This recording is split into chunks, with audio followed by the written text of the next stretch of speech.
Hello friends, welcome to Gurukul classes. जैसा कि आपको पता है कि हम यहाँ पे अपना प्रैक्टिस सेशन लेके चल रहे हैं, मॉडल पेपर को डिस्कस कर रहे हैं। मार्केट में जितनी भी बुक्स हैं, सारी बुक्स का एक एक करके सारे मॉडल पेपर यहाँ पे हम सॉल्व कर रहे हैं। अगर ये सारे मॉडल पेपर अगर आपने ध्यान से देख लिया और सॉल्व कर लिया तो समझ लीजिए आपके निश्चित ही बहुत अच्छे नंबर आने वाले हैं। तो चलिए यहाँ टाइम वेस्ट न करते हुए यहाँ पे हम अपने क्वेश्चन को डिस्कस करना शुरू करते हैं।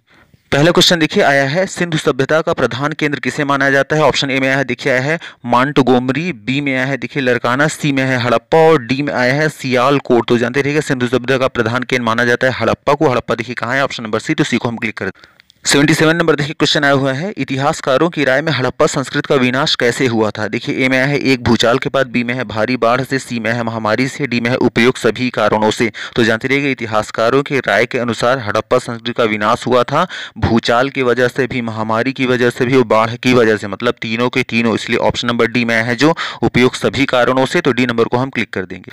78 नंबर देखिए क्वेश्चन आया है, आर्य लोग निम्नलिखित में से किस देवता की पूजा करते थे। ऑप्शन ए में है वर्षा के देवता इंद्र की, बी में है ऊर्जा मतलब प्रकाश के देवता सूर्य की, या सी नंबर पे देखिए धन की देवी लक्ष्मी की, या डी में है निर्माण के देवता प्रजापति विश्वकर्मा की। तो जानते रहिएगा आर्य लोग जो हैं वो वर्षा के देवता इंद्र की पूजा करते थे। देखिए ऑप्शन कहाँ है, ऑप्शन नंबर ए। तो ए नंबर को हम क्लिक करें। 179 देखिए आया है क्वेश्चन, भगवान बुद्ध का जन्म किस स्थान पर हुआ था। ऑप्शन में है कपिलवस्तु, बी में है पाटलिपुत्र, सी में है लुम्बिनी, डी में है वैशाली। जानते रहिए भगवान बुद्ध का जन्म हुआ था लुम्बिनी में। लुम्बिनी देखिए कहाँ है, option number C. C number को हम क्लिक कर देंगे। 180 नंबर देखिए क्वेश्चन आया है, वर्धमान महावीर का देहावसान कहाँ हुआ था। ऑप्शन में है राजगृह, बी में है वैशाली, सी में है लुम्बिनी, डी में है मिथिला। जानते वर्धमान महावीर का देहावसान हुआ था लुम्बिनी में। लुम्बिनी कहाँ है, ऑप्शन नंबर सी। तो सी नंबर को हम फिर से 181 देखिए क्वेश्चन है, सिकंदर ने भारत पर किस सन में आक्रमण किया था। देखिए ऑप्शन में आया है 326 ईसा पूर्व, बी में आया है 320 ईसा पूर्व, सी में आया है 267 ईसा पूर्व और डी में आया है 412 ईसा पूर्व। तो जानते सिकंदर ने भारत पर आक्रमण किया था 326 ईसा पूर्व। ये देखिए कहाँ है, ऑप्शन नंबर ए। तो ये नंबर को हम क्लिक कर दें। 182 नंबर देखिए क्वेश्चन आया है, यूनानी ग्रंथों में चंद्रगुप्त मौर्य को किस नाम से संबोधित किया गया है। देखिए ए नंबर पे ऑप्शन आया है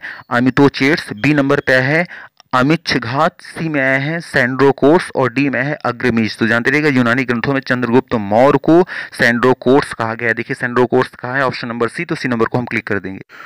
183 नंबर देखिए क्वेश्चन है, अशोक की कलिंग विजय का उल्लेख मिलता है, कहाँ मिलता है। देखिए ए नंबर पे है 10वें अभिलेख में, बी नंबर पे है 11वें अभिलेख में, सी में है देखिए 12वें अभिलेख में और डी में है 13वें अभिलेख में। तो जानते रहिएगा अशोक की कलिंग विजय का उल्लेख मिलता है 13वें अभिलेख में। 13वां देखिए कहाँ है, ऑप्शन नंबर डी। तो डी नंबर को हम क्लिक करें।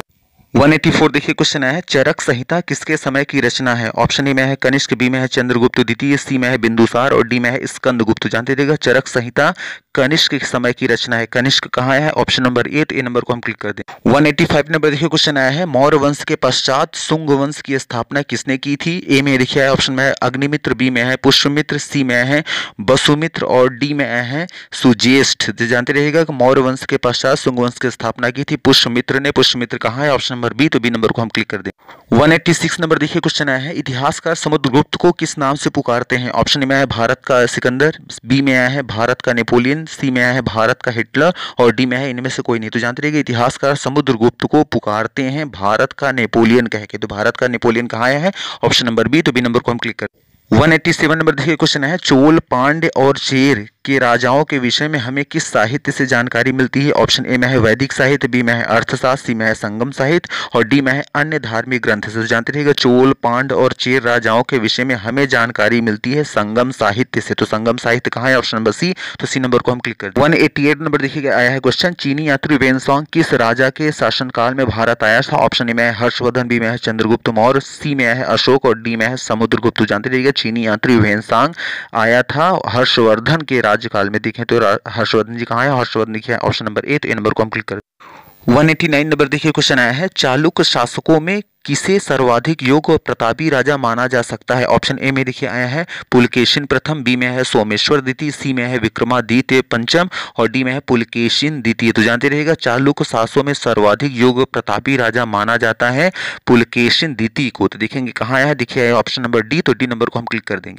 190 नंबर देखिए क्वेश्चन आया है, 1000 से 1030 ईस्वी के बीच भारत पर आक्रमण करने वाला उत्तर पश्चिम का प्रथम आक्रांत मतलब आक्रांत आक्रमणकारी कौन था? देखिए ए नंबर पे आया है महमूद गजनवी, बी में आया है मोहम्मद गौरी, सी में आया है फिरोज और डी में है मोहम्मद तुगलक बीन। तो जानते रहेगा 1000 से 1030 ईस्वी के बीच भारत पर आक्रमण करने वाला उत्तर पश्चिम का प्रथम आक्रमणकारी जो था वो था महमूद गजनवी। देखिए कहाँ है? Option number A. तो ए नंबर को हम क्लिक कर देंगे। 191 देखिए क्वेश्चन है, दिल्ली में 1211 ईस्वी में इलबरी वंश को स्थापित करने वाला शासक था, कौन था? देखिए ए नंबर पर है शमसुद्दीन इल्तुतमिश, बी में है आराम शाह, बी में है अली इस्माइल और डी में है जलालुद्दीन मंगबरनी। तो जानते रहेगा दिल्ली में 1211 ईस्वी में इलबरी वंश को स्थापित करने वाला था शमसुद्दीन इल्तुतमिश। और देखिए कहाँ है? यह है ऑप्शन नंबर ए। तो ए नंबर को हम क्लिक कर दें। क्वेश्चन नंबर देखिए 192 देखिए, दिल्ली सल्तनत की शासन व्यवस्था में इला किसे कहते थे? देखिए ऑप्शन ए में है सरकारी अधिकारी को वेतन के बदले दी गई भूमि,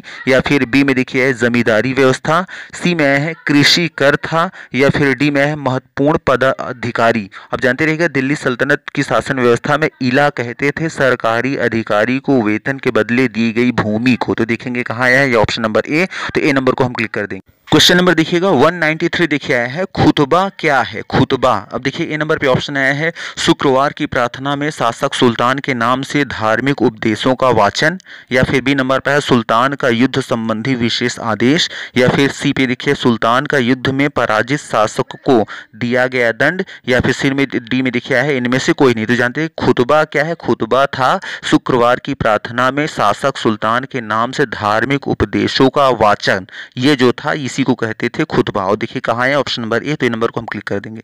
194 देखिए क्वेश्चन आया है, 1527 ईस्वी में बाबर और राणा सांगा के बीच कहाँ युद्ध हुआ था? ऑप्शन में देखिए आया है तराइन, बी में है खानव, सी में है पानीपत और डी में है घाघरा। तो जानते रहिएगा 1527 ईस्वी में बाबर और राणा सांगा के बीच युद्ध हुआ था खानव में। तो खानव कहाँ है? Option number B. तो बी नंबर को हम क्लिक कर देंगे।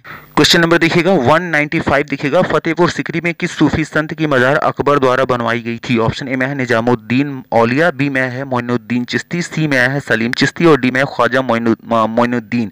तो जानते रहिएगा फतेहपुर सिकरी में सूफी संत सलीम चिश्ती की मजार अकबर ने बनवाई थी। देखिए सलीम चिश्ती कहाँ है? ऑप्शन नंबर सी में है। तो सी नंबर को हम क्वेश्चन नंबर देखिएगा 196 आया है, नादिर शाह ने किसके राज्यकाल में भारत पर आक्रमण किया था? ऑप्शन में है शाहजहां, बी में है औरंगजेब, सी में है शाह आलम और डी में है मोहम्मद शाह। तो जानते रहिएगा नादिर शाह ने मोहम्मद शाह के राज्यकाल में भारत पर आक्रमण किया था। देखिए कहाँ है? Option number D. तो डी नंबर को हम क्लिक कर देंगे। क्वेश्चन नंबर देखिएगा 197 देखिएगा, ईस्ट इंडिया कंपनी ने इंग्लैंड की महारानी एलिजाबेथ प्रथम से व्यापार करने का आज्ञा पत्र कब प्राप्त किया था? ऑप्शन ए में है दिसंबर 1680, बी में आया है दिसंबर 1620। इसमें देखिए रिपीट हो गया, ए में भी आया है दिसंबर 1600 ईस्वी और बी में भी आ गया है दिसंबर 1600 ईस्वी, और डी देखिए सी नंबर पर आया है दिसंबर 1602 ईस्वी और डी में है जनवरी 1600 ईस्वी। तो जानते रहिएगा ईस्ट इंडिया कंपनी ने इंग्लैंड की महारानी एलिजाबेथ से प्रथम से व्यापार करने का आज्ञा पत्र प्राप्त किया था 1600 ईस्वी, दिसंबर 1600 ईस्वी। तो देखिए दिसंबर 1600 ईस्वी कहाँ आया है?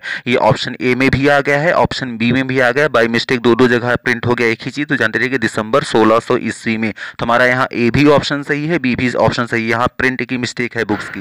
नेक्स्ट देखिएगा 198 नंबर देखिए क्वेश्चन है, मराठों और अहमद शाह अब्दाली के मध्य लड़े गए पानीपत के तृतीय युद्ध के समय कौन पेशवा था? ऑप्शन ए में देखिए आया है माधवराव, बी में आया है बालाजी बाजीराव, सी में है बाजीराव प्रथम और डी में है सदाशिवराव भाऊ। तो जानते रहिए उस समय के पेशवा थे बालाजी बाजीराव। देखिए कहाँ है? Option number B. तो बी नंबर को हम क्लिक कर दें। क्वेश्चन नंबर देखिए 199 देखिए आया है, भारतीय इतिहास में वर्ष 1905 ईस्वी का क्या महत्व है? अब इसके क्या महत्व है इसमें देखिए ए नंबर पर है रूसी जापानी युद्ध हुआ था, यह महत्व है, या बी नंबर पे देखिए बंगाल का विभाजन हुआ था इसलिए महत्व है, या फिर सी में भारत में स्वायत्त शासन हुआ ये इसलिए महत्व है, या डी में देखिए आया है लॉर्ड कर्जन के प्रशासन का अंत हुआ इसलिए इतिहास में इसका महत्व है। भारतीय इतिहास में जानते रहिएगा भारतीय इतिहास में वर्ष 1905 ईस्वी का महत्व है बंगाल का विभाजन की वजह से। तो बंगाल का विभाजन देखिए कहाँ है? Option number B. तो बी नंबर को हम क्लिक कर देंगे। लास्ट क्वेश्चन देखिए यहाँ पे है, जब भारत स्वाधीन हुआ था उस समय ब्रिटिश प्रधानमंत्री कौन थे? देखिए ए नंबर पे है लॉर्ड माउंटेनबेटन, बी में आया है देखिए आया सर विंस्टन चर्चिल और सी में है हेराल्ड विल्सन और डी में है